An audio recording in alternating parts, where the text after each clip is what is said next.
guys, welcome back to my channel. So for today's look, we're actually going to be creating the mask with some parchment paper, hot glue gun.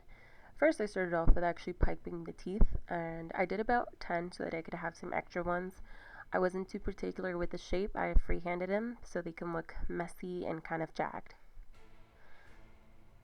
So next I outlined the shape of the mask, and I was just piping like crazy. I got really wild with it because the messier the better. I just made sure that every string connected to another so that I could have a nice cohesive look, and once I peeled it off, it came off all in one piece.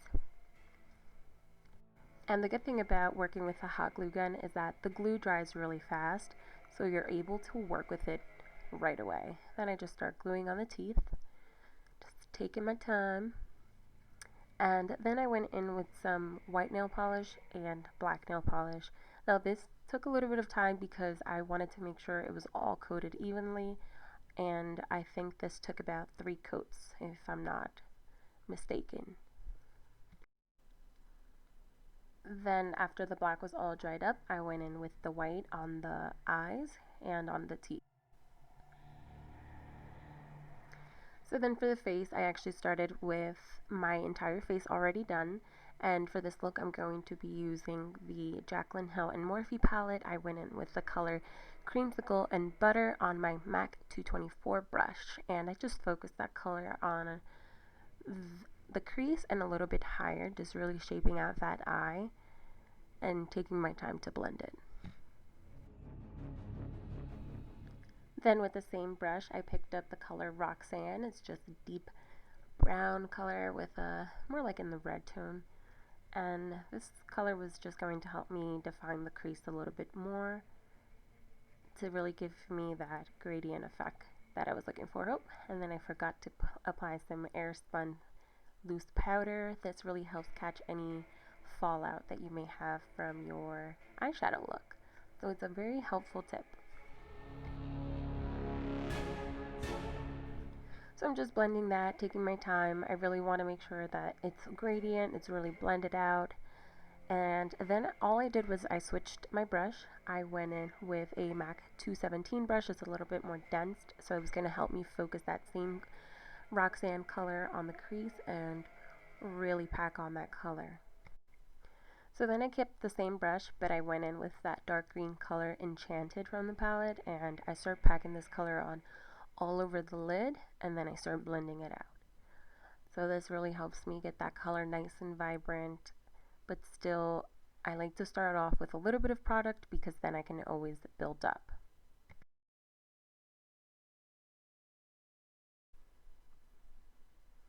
Then I go in with my Sigma E30 brush, and I pick up the color Abby's. This is really dark black color, but it kind of has a tint of green in it. And I focus this color strictly on the outer part of the eye and on the inner part. Then I'm just going back in with my MAC 217 brush to really just clean up everything and really make sure that my look is blended and very gradient. Then back with Butter and Creamsicle for the same thing.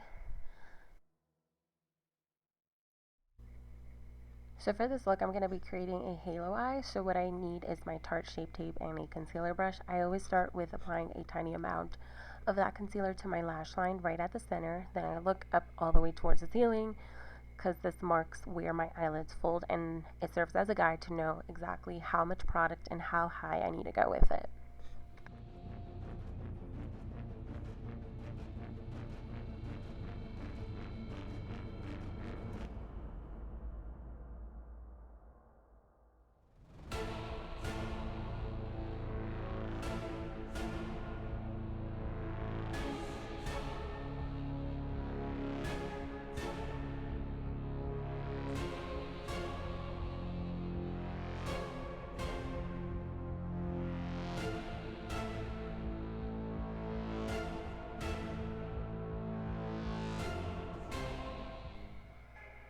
So once that shape is how I want it, I go back in with the colors that I already used, starting with that dark green on a MAC 217 brush, same brush, just really blending and working that color in towards the center to help with a nice gradient effect.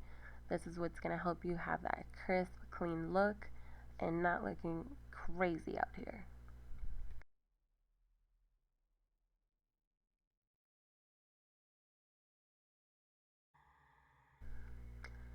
So then on a flat shader brush, I'm using the Sigma E55. I'm going to be picking up that color Diva. This is a really beautiful, mystic, venomous color, if you will. I'm going to pop that on in the center, and then I'm going to go back in with Enchanted and Abby's, the dark green and that very dark black, to again start blending in the colors. You know, it's all about blending and kind of just going back and forth with the colors.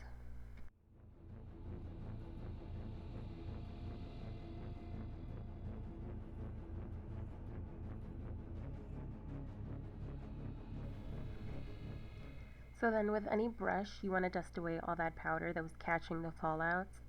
And then what I like to do is just I go back in with my concealer and crisp up that line, blend it in with my fingers, and usually just dust it up again so it's all blended out. So then I go in with this Morphe eyeliner brush, and what we're going to do for the under eyes is we're going to work backwards. So we're going to start with the darkest colors and then go to the lightest colors. So Abby's, that dark greenish black, then the color Enchanted, and start blending that out with the shader brush, and lastly the color Diva, that sparkly, pretty mystic green. So then I go back in with that tapered Sigma brush to wipe away any fallout. Then off camera, I did go ahead and apply my Lily Miami lashes, and then some blush. This one is by MAC. It's called Melba. And then I actually went in with my Anastasia Beverly Hills contour kit, that dark brown from the medium kit, to kind of bronze up the cheek. I wasn't too happy with the coral. So then I am just measuring out. I want to see where exactly the eyes are going to go, the mouth, just kind of like the placement of the mask. Then with my NYX liquid white liner, I turned the mask over and I started to trace the outline of the eye. Then I pressed this against my face so that it would give me like a stencil and I could kind of see where my eye was going to be, because I did not want to paint this part black.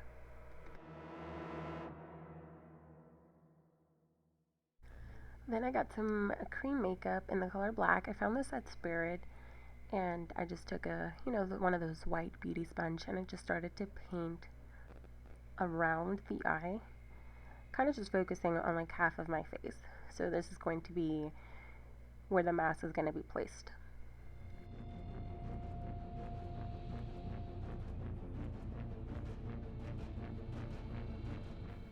I love that this cream makeup actually dried down matte.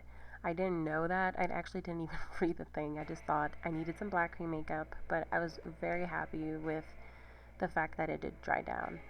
So then I'm just focusing on the actual mouth part. I'm adding a little bit of that cream black, and then I'm actually going to go in with a very old lipstick that I found. It's like a deep red burgundy color.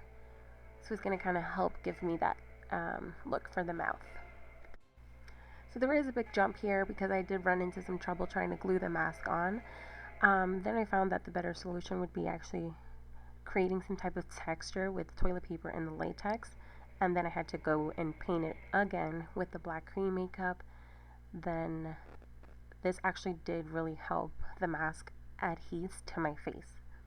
So I'm just taking my time, gluing it, pressing it against my face, letting that dry, just working it little by little.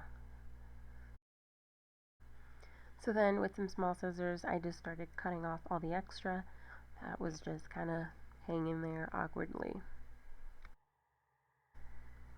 Then I went in with my foundation and a beauty blender and started applying this to that whole mouth area.